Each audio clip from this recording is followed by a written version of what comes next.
Dirdianto ya. Lalu Deputi 5 Bapak Rudolf, Deputi 6 Bapak Janendri M. Gafar, kemudian Deputi 7 Bapak Arif. Dengan mereka saya terus bekerja dan mereka sangat profesional, tidak ikut-ikutan di dalam urusan politik. Saya tahu di berbagai lini itu sudah ada intel pasti, dan mereka tahu bahwa di sini semuanya netral, sehingga tidak ada sorotan atau intervensi ke sini. Dan sekarang pun saya yakin di antara ini ada intel juga.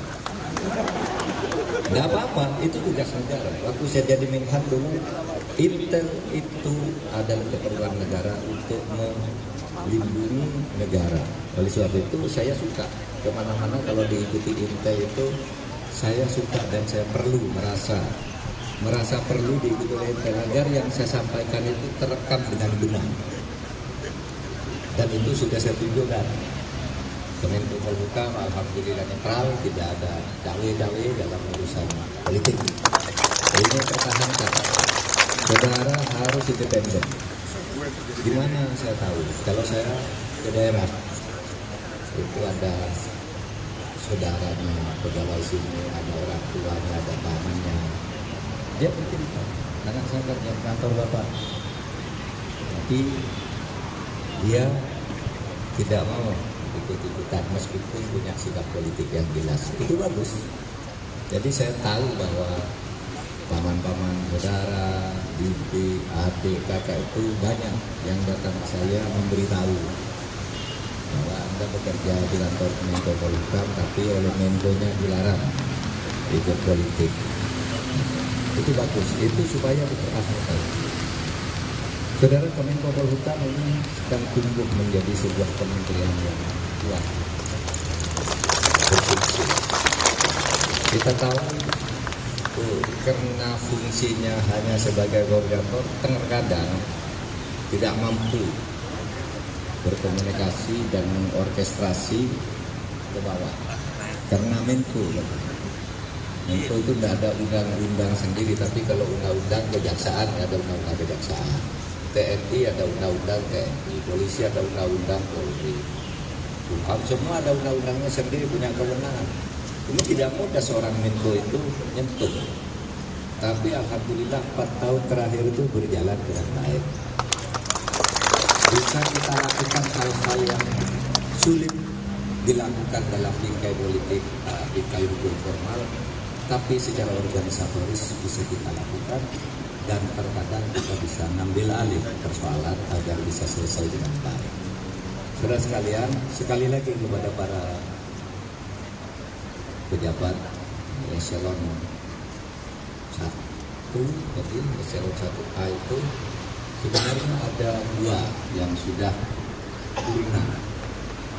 Pak Arif Mustafa itu sekarang sudah tidak deputi itu sebenarnya. Beliau sudah naik menjadi bintang 3.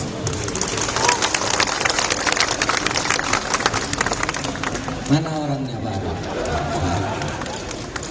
Orangnya sangat baik, profesional, sama sekali tidak berpolitik. Sehingga pada 1,5 tahun lalu beliau dipindah ke satu tempat. Eselonnya sama tapi perannya lebih kecil. Saya bilang nggak usah, tetap di sini. Kecuali naik ke bintang 3 boleh bintang. Nah sekarang udah naik ke bintang 3. Hutang saya sudah lunaskan aja. Saya bilang di sini Pak Arif, biar saya yang bicara dengan Panglima, biar saya bicara dengan Presiden. Pak Arif masih saya beri hutang. Kecuali mau dipindah ke bintang 3, dan sekarang udah bintang 3. Alhamdulillah. Saya juga menyerukan dari sini, teman-teman saya banyak yang sekarang jadi Pangdam, Kapolda, pejabat gubernur, dan sebagainya, pejabat bupati, wali kota, banyak yang diproses dari sini.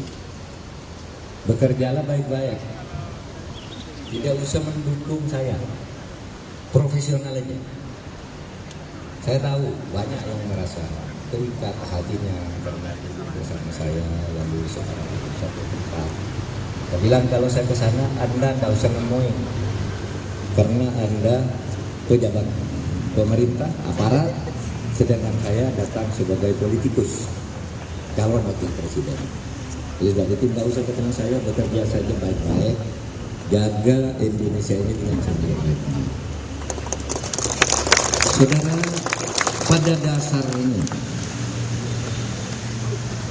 kita ini bertugas semuanya untuk menjaga negara kesatuan Republik Indonesia, merawat dan membangun.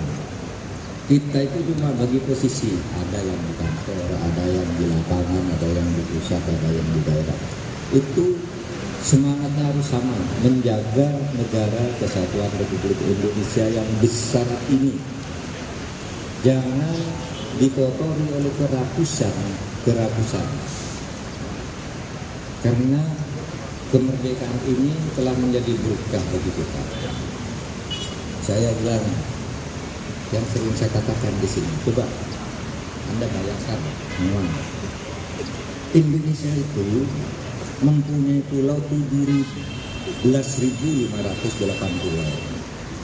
Per tahun 2016 saja sudah 16.400 pulau. Itu sudah dicatatkan di Perserikatan Bangsa-Bangsa karena namanya jelas.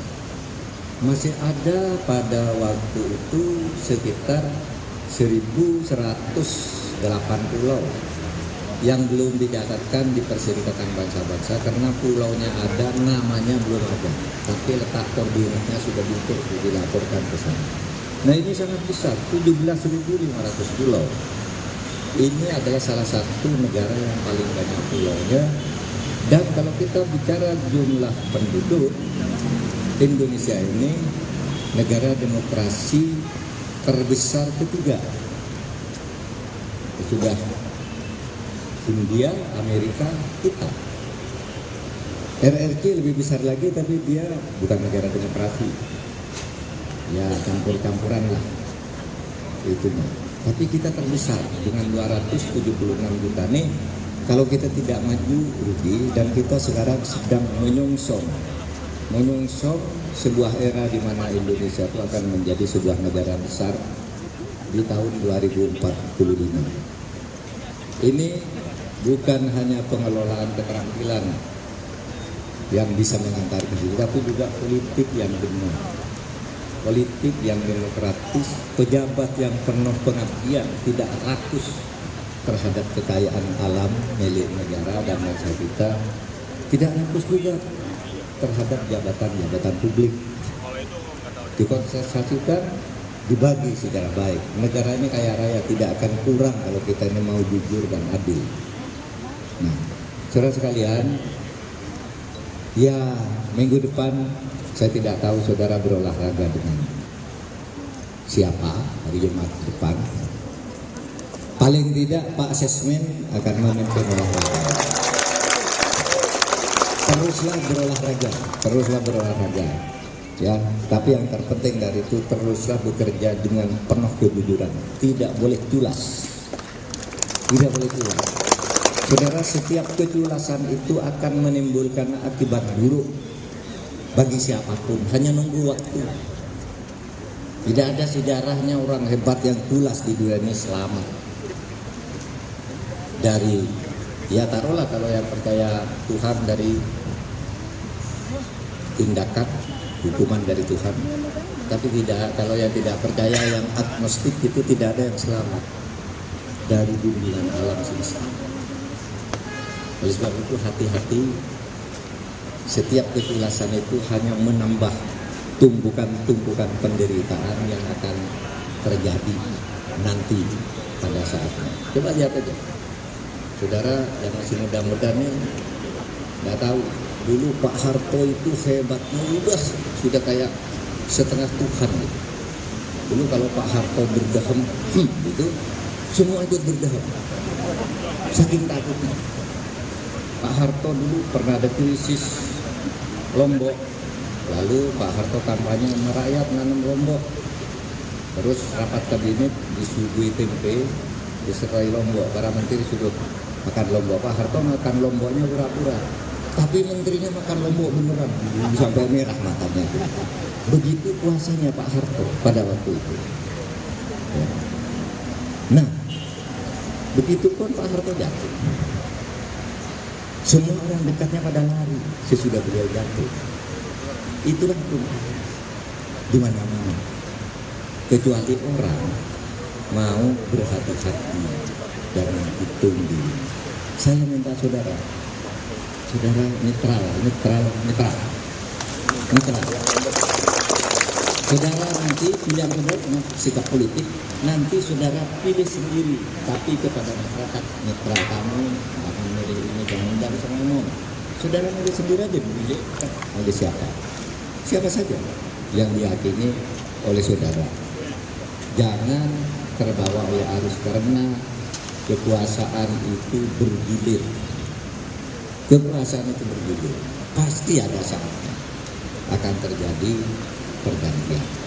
Nah, saudara sekalian, terima kasih sekali lagi, terima kasih kita dekat selama ini meskipun tidak kenal satu persatu. Saya biasanya kenal dengan eselon satunya. Di sini eselon satu yang belum saya sebut tadi ada Pak Andri Wibowo, itu di bidang keamanan. Ada Pak siapa tadi yang laut, Pak Ibaim, ini yang dari Angkatan Laut. Ada Pak Eka, kami dari Angkatan Udara, Bu Asmat ini dari sipil, apa lagi.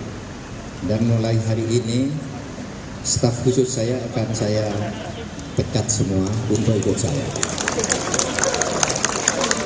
Imam Marsudi ini staf khusus saya. Mulai hari ini saya pecat karena ikut saya. Kemudian Pak Rizal Mustari, kemudian Pak Irwin Muslimin. Mana tadi ada tapi Pak Irwin. Pak Budi Kunjoro. Nah itu. Jadi saya sudah minta agar dibuat surat pemberhentian, karena ini mereka saya bawa untuk melekat ke saya sejak dulu, dan pengangkatan itu memang menjadi wewenang sepenuhnya dari seorang Menko. Tidak perlu izin kalau untuk memberhentikan itu. Saya kira sekian, terima kasih. Assalamualaikum warahmatullahi wabarakatuh.